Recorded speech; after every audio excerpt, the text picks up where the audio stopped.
Assalamualaikum warahmatullahi wabarakatuh. Apa kabar sahabat wakaf dimanapun Anda berada? Semoga selalu sehat walafiat. Balik lagi di Wakaf TV bersama saya, Hendrik, dan kali ini saya akan coba membawakan kisah atau menceritakan kisah seorang Hindu dari Pakistan. Oh ya, bicara tentang Pakistan, ternyata per 2024 kemarin itu negeri Muslim terbesar itu sudah bukan lagi Indonesia, tetapi sudah berpindah ke Pakistan. Jadi negeri Muslim terbesar di dunia sekarang ini adalah Pakistan. Lalu pertanyaannya kenapa? Ada dua ya. Apakah karena pertumbuhan Islam di sana bagus?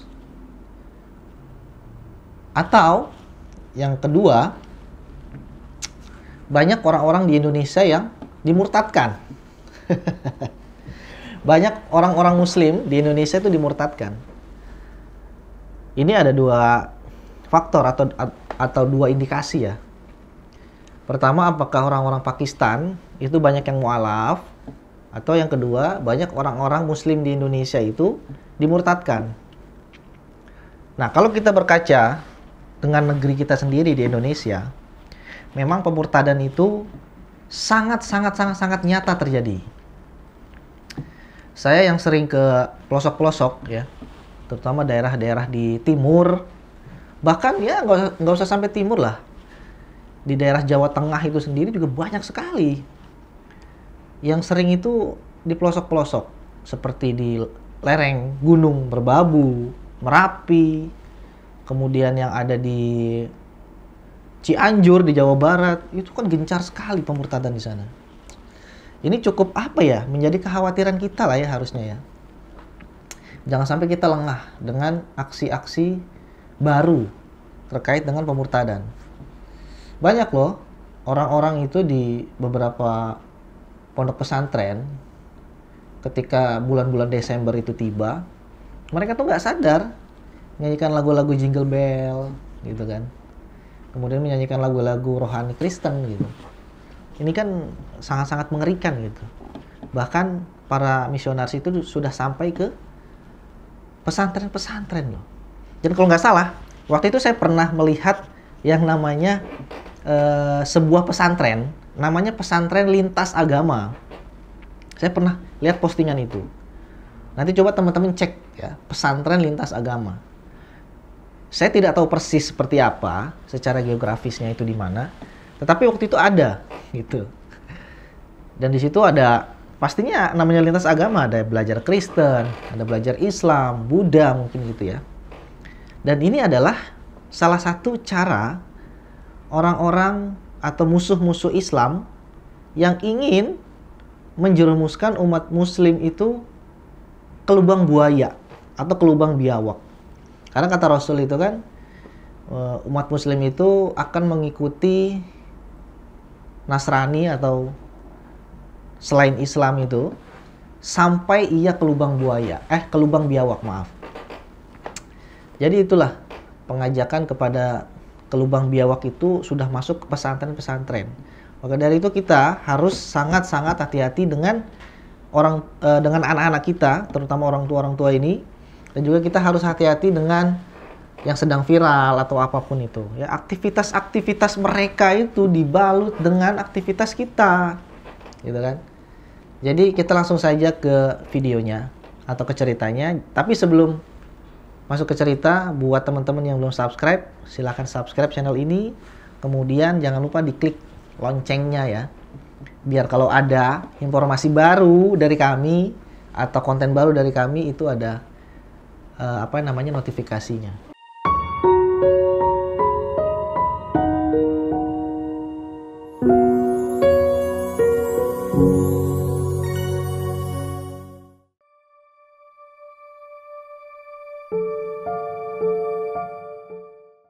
Jadi pria tua ini pernah memualafkan 108.000 orang. 108.000 orang. 108.000 orang ini adalah jumlah yang sangat-sangat banyak. Jadi mungkin ini terjawab ya. Berarti di Pakistan itu bertambahnya umat Muslim Ya karena ini satu orang aja ya bisa memualafkan 108.000 orang. Coba kalau misalkan ada 10 orang seperti ini ya, itu pasti akan benar-benar banyak gitu kan di sana. Dominasinya tuh luar biasa. Sejak ditunjuknya sebagai nabi terakhir, Nabi Muhammad SAW telah menyebarkan Islam, baik itu dengan pembebasan wilayah atau dakwah. Nah, perlu diketahui Nabi Muhammad SAW itu membebaskan wilayah itu tidak sama sekali dengan kekerasan, ya, perlu digarisbawahi.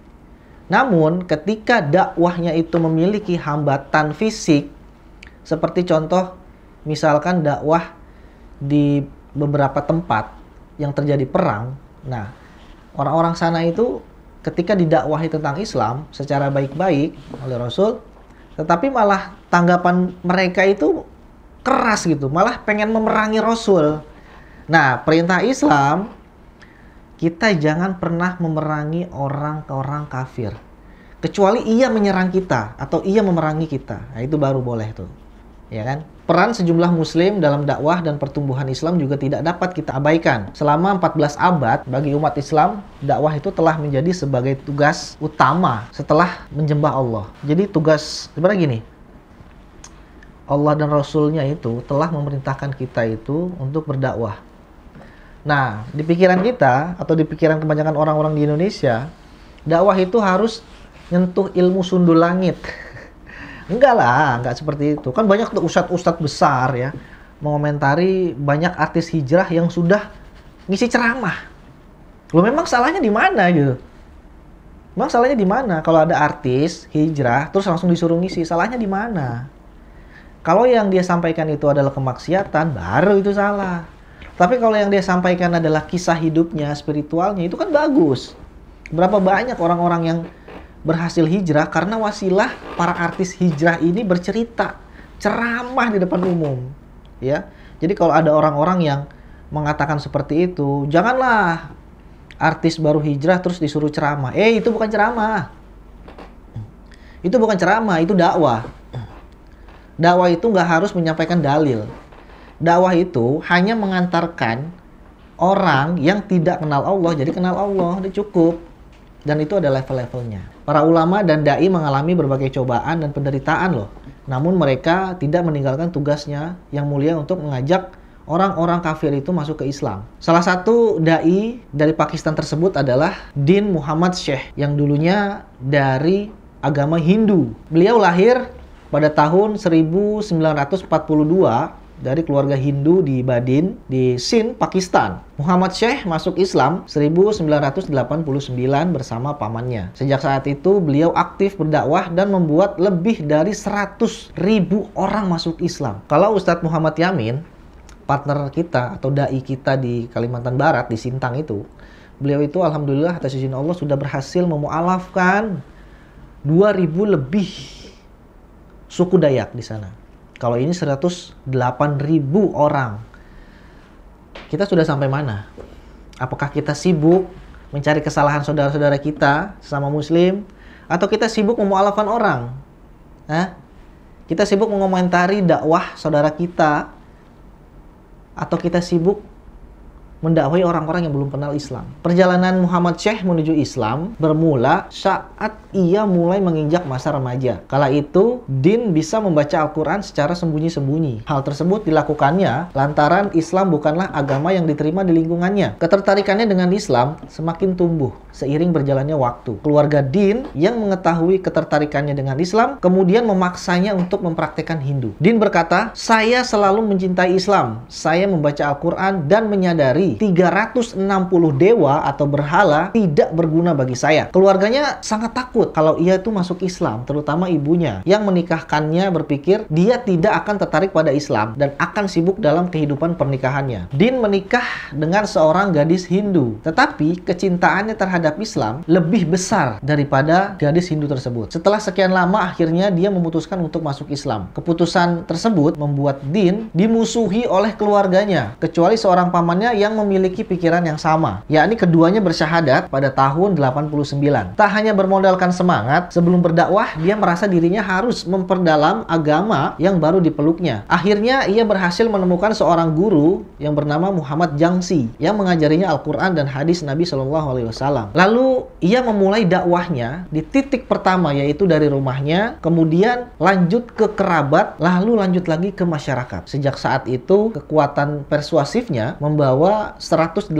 orang memeluk Islam. Konsistensi dan cara dakwah Din Muhammad membuat banyak muslim bersimpati kepadanya, termasuk para muslim kaya yang menawarkan diri untuk mendanai dakwah Din. Mereka juga mencoba memberikan uang untuk digunakannya. Namun, semua itu ia tolak. Dia lebih memilih agar mereka menyediakan pekerjaan bagi para mu'alaf. Ia berkata, keinginan saya yang tulus adalah agar seluruh dunia menjadi muslim. Luar biasa. Keinginan seorang mu'alaf yang mengenal Islam dengan benar, cita-citanya sangat-sangat mulia.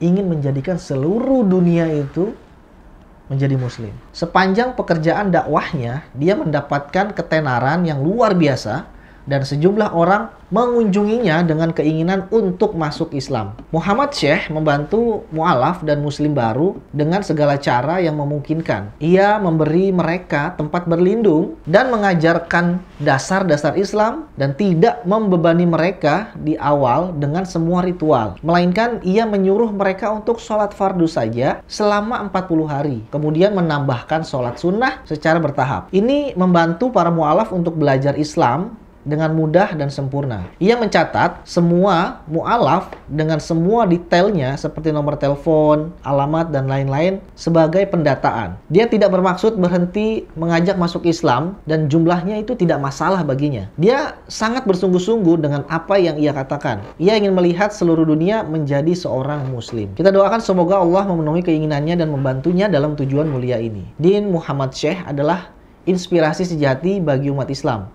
Perjalanannya dari seorang Hindu ke Muslim juga sangat menginspirasi. Pekerjaan mulianya akan memberinya pahala yang lebih tinggi, insya Allah. Ya, jadi sahabat, seorang mu'alaf memiliki cita-cita yang luar biasa. Tapi yang perlu digarisbawahi adalah salah satunya, ia tidak memaksakan orang yang baru masuk Islam itu untuk full memberikan atau melaksanakan ibadah seperti kita yang Islam dari kecil. Jadi itu adalah bukan instrumen apa? Nada dakwah. Artinya ritme dakwah. Jadi kita tidak bisa menyamaratakan mereka dengan kita. Kalau kita samaratakan, mereka akan kabur. Mereka akan lebih memilih agama lain yang ibadahnya itu katakanlah hanya di hari Ahad doang, hanya di hari Sabtu aja. Ya kan? Mereka pikir seperti itu.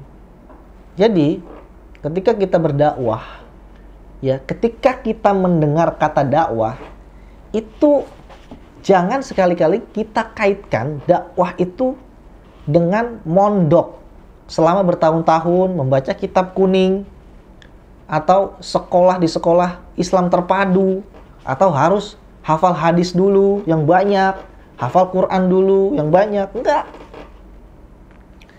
Nggak perlu seperti itu.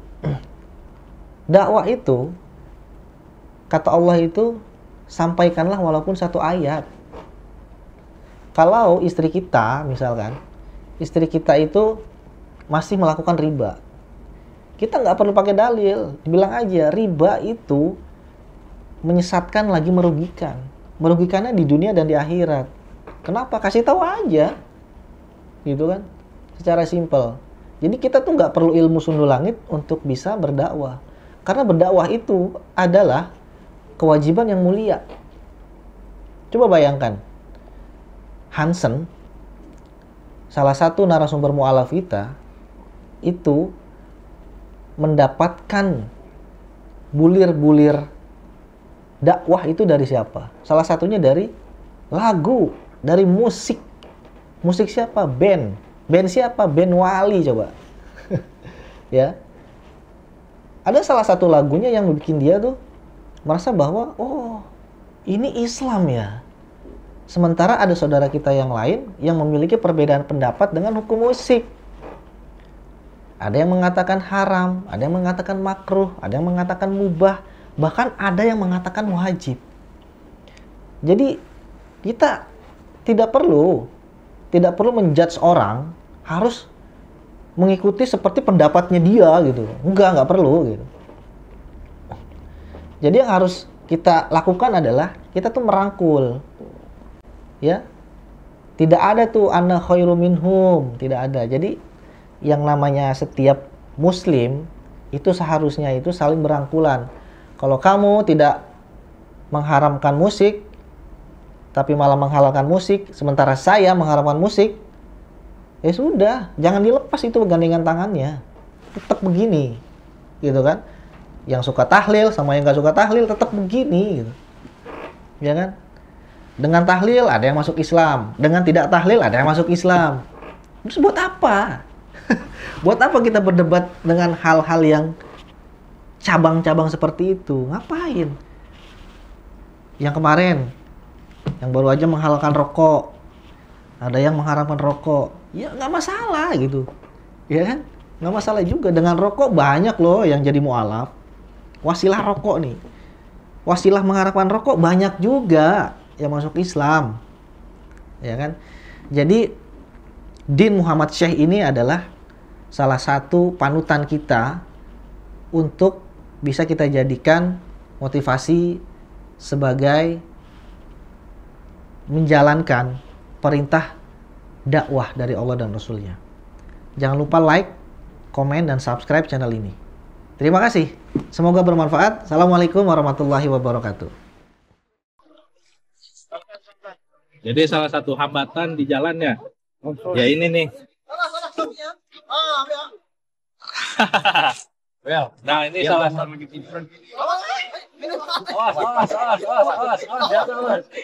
Hampir aja nih kawan kita jatuh ke sungai.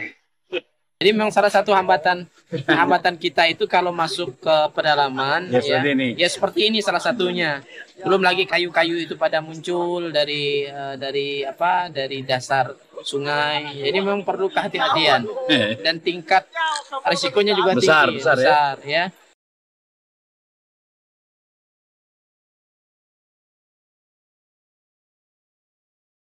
Ya begini kondisi ketika kita masuk ke pedalaman Sintang, Kalimantan Barat, kita memang harus bisa membaca kondisi sungai, kondisi alam. Kalau pada saat air naik, kita aman. Pada saat air surut, maka kondisinya kita harus berhati-hati. Pada siang hari ini kita akan berangkat menuju Desa Mentatai. Dalam perjalanan insya Allah bisa ditempuh nanti bersama dengan tim kurang lebih 6-7 jam. Pada malam hari nanti kita akan bertemu dengan warga umat Islam yang ada di pedalaman Desa Mentatai.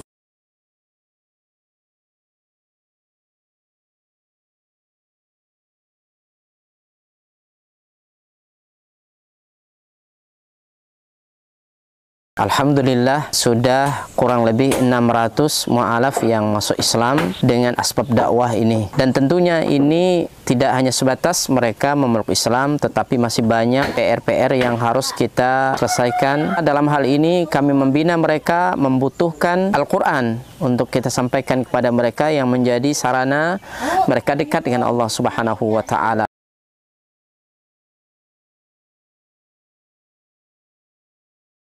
Kami berharap dan mengharapkan bantuan dari seluruh kaum muslimin untuk mensupport dakwah ini dengan berwakaf Al-Quran di Badan Wakaf Al-Quran. Luar biasa.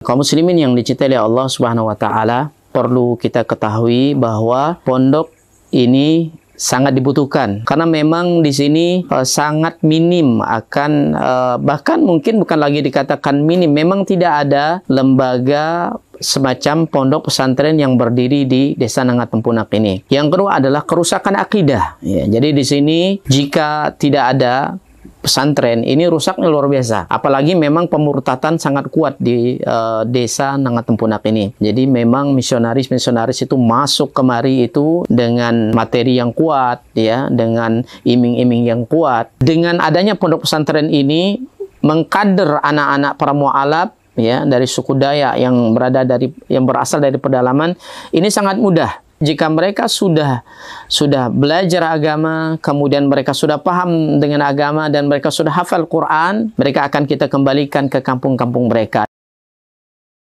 Kita sekarang sambil melihat lahan atau tanah yang akan kita bebaskan untuk pembangunan atau perluasan Pondok Tahfiz Quran Cahaya Tempunak. Lokasi ini adalah lokasi yang bebas daripada banjir dan luasnya kurang lebih 4 hektar, dan insya Allah di sini nanti akan kita bangun sarana ibadah, kemudian sarana untuk tinggal mukimnya para santri, kemudian aula belajar dan pertemuan para santri. Dengan demikian ini akan membantu dakwah dan memaksimalkan dakwah di pelosok pedalaman Sintang, Kalimantan Barat. Kami mengajak kepada seluruh kaum muslimin untuk mensupport, membantu dakwah ini dengan menyiapkan donasi dan wakaf terbaik melalui Badan Wakaf Al-Quran, dan semoga apa yang kita korbankan di jalan Allah SWT, harta kita, lelahnya kita, semua akan Allah berikan ganti dengan ganti yang lebih baik, kemudian diberikan balasan dengan balasan yang terbaik. Dan kami mendoakan semoga antum semua dijaga oleh Allah SWT dari seluruh musibah baik dunia maupun akhirat. Barakallahu fikum. Assalamualaikum warahmatullahi wabarakatuh.